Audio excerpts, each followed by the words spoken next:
Bonjour, donc aujourd'hui je reviens vers vous avec mes petites portes de l'éveil. Nous allons commencer comme d'habitude par le tirage de cartes.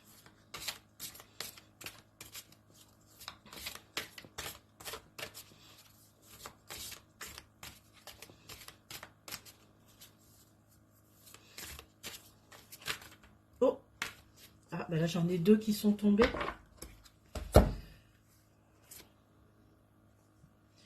Alors, qu'appelles-tu un échec? Et es-tu dans le constat ou dans la plainte? Alors, celui-ci, le chakra du troisième œil. Et celui-ci, le chakra couronne.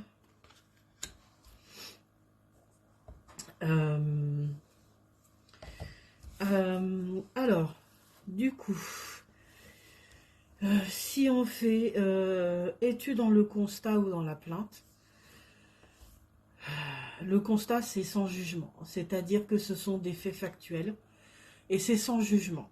La plainte, ben, on est toujours tendance à se mettre dans le rôle de victime et donc du coup d'être dans l'état émotionnel de la victime. Alors que vraiment le constat, c'est vraiment un fait factuel et c'est très neutre. Il n'y a pas forcément d'émotion dedans, c'est vraiment quelque chose de très très neutre. Donc sur une situation, pour aider justement à rester plutôt dans le constat et pas dans la plainte, eh bien, il faut prendre de la hauteur. Il ne faut pas rester sur notre plan égotique, sur notre plan mental. Il faut pouvoir monter sur un plan spirituel pour justement rester franchement dans le constat de la situation. Et pareil pour qu'appelles-tu un échec? En fait, l'échec sur un plan spirituel n'existe pas. C'est-à-dire que quand une situation est difficile ou quand on échoue dans un but ou dans un, comment je veux dire, dans un projet, c'est pas un échec en fait.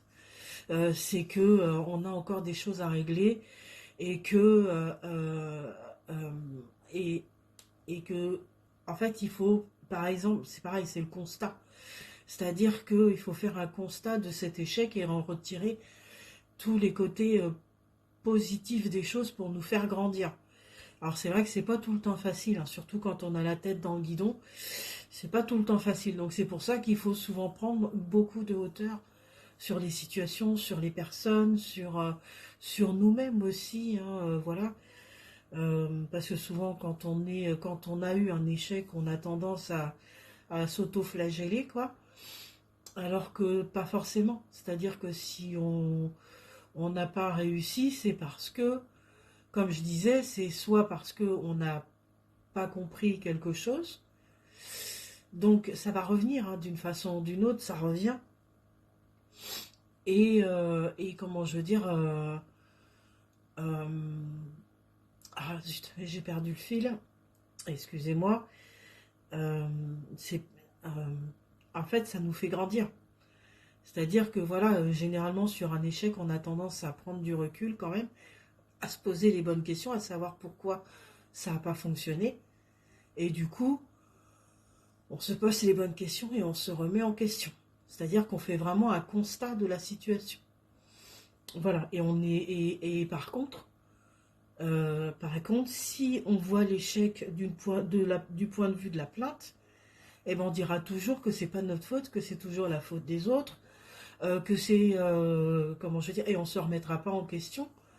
Et du coup, on n'avance pas non plus. En fait, voilà, il y a vraiment deux aspects dans cet échec et du coup, dans le constat ou la plainte. Donc, pour rester dans un côté, on va dire, entre guillemets, plus positif des choses, il vaut mieux être dans le constat d'un échec plutôt que dans la plainte d'un échec. Voilà. La plainte, on est vraiment dans le côté négatif et du coup, on n'a pas le recul pour se poser les bonnes questions et surtout pour aller de l'avant. Alors que dans le constat, on a plus de recul et on peut aller beaucoup plus loin. Voilà, bah écoutez, dites-moi ce que vous en pensez et puis je vous dis à très bientôt. Au revoir.